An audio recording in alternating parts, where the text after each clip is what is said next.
প্ৰথমতে আমি বুট ৰহৰ আৰু লুহিয়াখিনি এনেকৈ পানীত তিয়াই থ'ব লাগিব। তিয়াই থৈ অমিতাখিনিও ভালদৰে ধুই ল'ব লাগিব। এইখিনি অলপ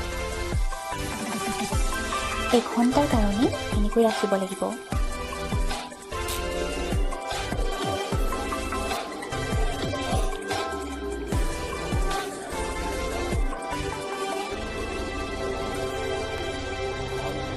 এয়া হৈছে ৰহৰ দাইল, বুট আৰু লুহিয়া।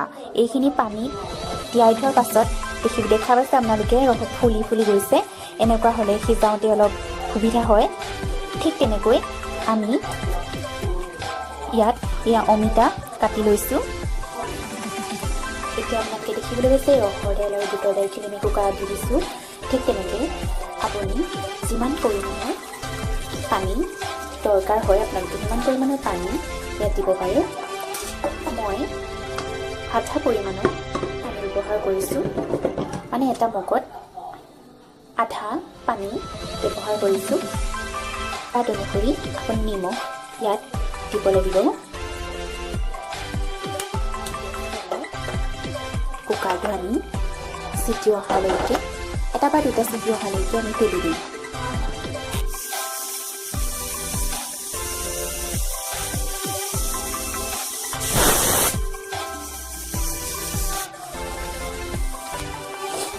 প্ৰথমতে আমি কেৰাহীখন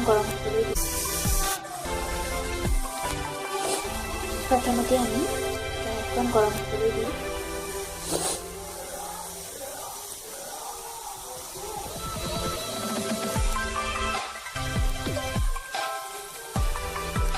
কেৰাহী গৰম হোৱাৰ পাছত আমি তেল দিব লাগিব। আপুনি যিমান ভাল পায় দিব পাৰে।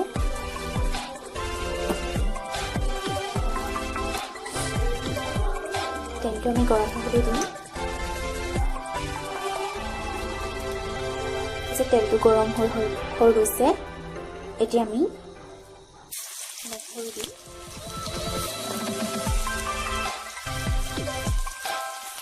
নহৰু দিয়াৰ পাছত হালধি দিম সোৱাদ অনুসৰি। হালধি দিয়াৰ পাছত দুটা জলকীয়া,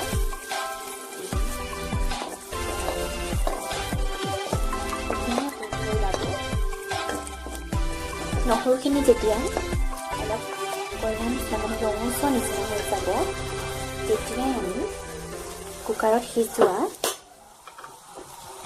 বুট দাইলখিনি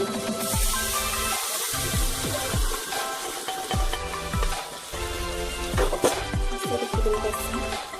হালধি দিয়াৰ কাৰণে কালাৰটো উজ্জ্বল হৈ গৈছে।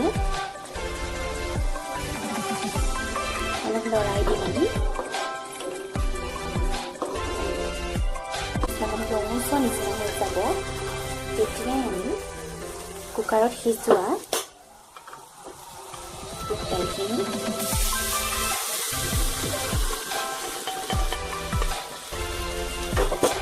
দেখিবলৈ পাইছে। হালধি দিয়াৰ কাৰণে কালাৰটো উজ্জ্বল হৈ গৈছে। অলপ লৰাই দিম আমি।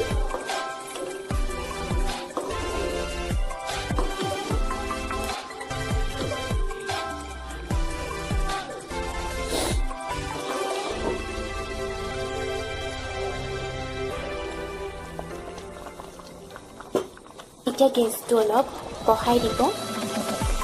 এয়া আপোনালোকে দেখিবলৈ পাইছে কি ধুনীয়াকৈ উতল আহিছে।